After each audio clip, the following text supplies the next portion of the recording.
Hello बच्चों, चलिए आज का हमारा प्रश्न है। दो वृत्त X square plus Y square minus A X square plus C square बराबर 0 और X square plus Y square minus 2b y plus C square equals two 0 एक दूसरे को बाह्य स्पर्श करते हैं। यदि हमें बताना है इनमें से कौन सा विकल्प सही होगा, तो यहाँ से इस प्रश्न को करने हेतु हमारे पास यहाँ से हमारी मुख्य अवधारणा कार्य करेगी। मुख्य अवधारणा यहाँ से हम लेके चलेंगे।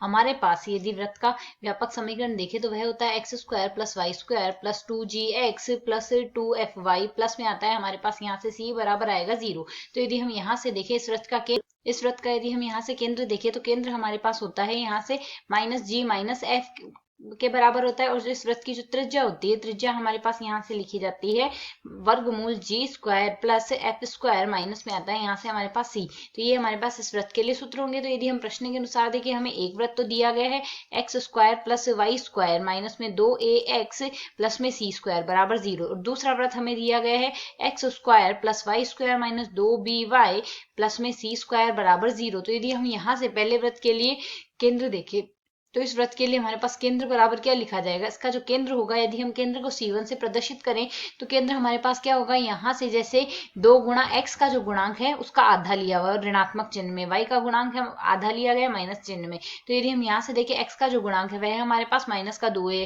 उसका ऋणात्मक लेंगे तो प्लस का 2a आएगा और आधा करेंगे तो a ही बचेगा, और y का गुणांक यहाँ से हमारे पास 0 है। केंद्र यह आ गया। इसी प्रकार दूसरे वृत्त में हमारे पास केंद्र यदि C2 से प्रदर्शित करें तो x का गुणांक 0 है और y का गुणांक हमारे पास माइनस का 2 भी है, जिसका आधा हमारे पास b होगा और उसका ऋणात्मक भाग लेंगे, ऋणात्मक मान लेंगे तो प्लस का b लिखा जाएगा। यह आ गया। और यदि हम पहले में त्रिज्या को r1 से प्रदर्शित करें, दूसरे में त्रिज्या को r2 से प्रदर्शित करें तो r1 बराबर हमारे पास क्या आएगी, g का वर्ग, जो कि हमारे पास यहाँ से आ जाएगा a के वर्ग के बराबर। f का वर्ग आएगा 0, प्लस माइनस करना है हमने यहाँ से c के स्थान पर यदि हम यहाँ से देखें, इसमें हमें c स्क्वायर दिया गया है तो माइनस का c स्क्वायर आ जाएगा हमारे पास। ठीक इसी प्रकार यदि r2 में देखें तो b square minus c square हमारे पास यहाँ से लिखा जाएगा। प्रश्न में क्या दिया गया है, दोनों वृत्त हमारे पास बाह्य स्पर्श कर रहे हैं। तो यदि दो वृत्त हमारे पास यहाँ से बाह्य स्पर्श करते हैं तो हमारे पास कुछ इस प्रकार की स्थिति बनेगी। ये पहला वृत्त है हमारे पास जिसका केंद्र C1 त्रिज्या R1 है, दूसरा वृत्त है जिसका केंद्र C2 है त्रिज्या R2 है। ये बाह्य स्पर्श हमारे पास कर रहे हैं। तो यदि हम इसके लिए स्थिति देखें, दोनों के वृत्तों के केंद्रों के बीच की जो दूरी होगी C1 C2 बराबर आएगी दोनों वृत्तों की त्रिज्याओं के योग के बराबर। तो यदि हम पहले वृत्त में देखें, हमारे पास केंद्र क्या बन रहा है यहाँ से a0, और दूसरे वृत्त का केंद्र हमारे पास 0 भी बन रहा है। तो दो बिंदुओं के बीच की दूरी के सूत्र लगा के यदि हम यहाँ से इसे सरल करें, C1 से C2 के बीच की दूरी आएगी a माइनस 0 का वर्ग आ जाएगा प्लस 0 माइनस हमारे पास यहाँ से b का वर्ग आएगा। इसका हम वर्गमूल करेंगे बराबर।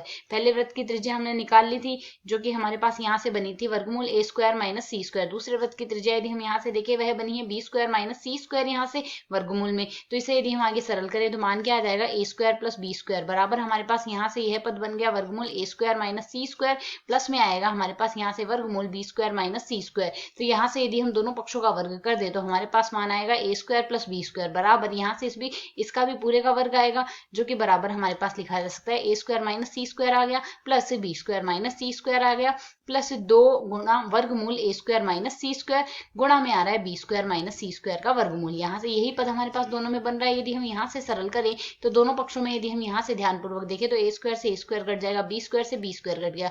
वह यहाँ से यदि हम यहाँ से देखें तो c स्क्वायर का हम पक्षांतरण कर दे है 2c स्क्वायर माइनस में होगा, पक्षांतरण से प्लस का 2c स्क्वायर हो गया बराबर में हमारे पास यहाँ से ये क्या लिखा जा सकता है 2 गुणा। इनको यदि हम यहाँ से वर्गमूल में लिखें तो एक साथ वर्गमूल में लिख सकते हैं वर्गमूल a square minus C square और वर्गमूल b स्क्वायर माइनस सी स्क्वायर आ जाएगा हमारे पास यहाँ से। तो दोनों पक्षों में 2 से 2 हमारे पास यहाँ से कट जाएगा। और आगे यदि देखें दोनों पक्षों का पुनः वर्ग कर दे तो c की घात 4 यहाँ से वर्गमूल हट जाएगा। और यदि इन पदों को भी हम आपस में गुणा कर दे तो मान आएगा a square plus a square गुणा b square minus a square गुणा c square minus b square minus b square गुणा c स्क्वायर माइनस c की घात आ जाएगा हमारे पास यहाँ से माइनस माइनस हो जाएगा प्लस c की घात आ जाएगी 4। तो दोनों पक्षों में c की घात 4 से c की घात 4 कट जाएगा। और यदि इसे में आगे सरल करें तो हमारे पास मान आएगा a स्क्वायर b स्क्वायर बराबर आ जाएगा, बाकियों का पक्षांतरण कर देंगे a square c square plus b square c square आ जाएगा।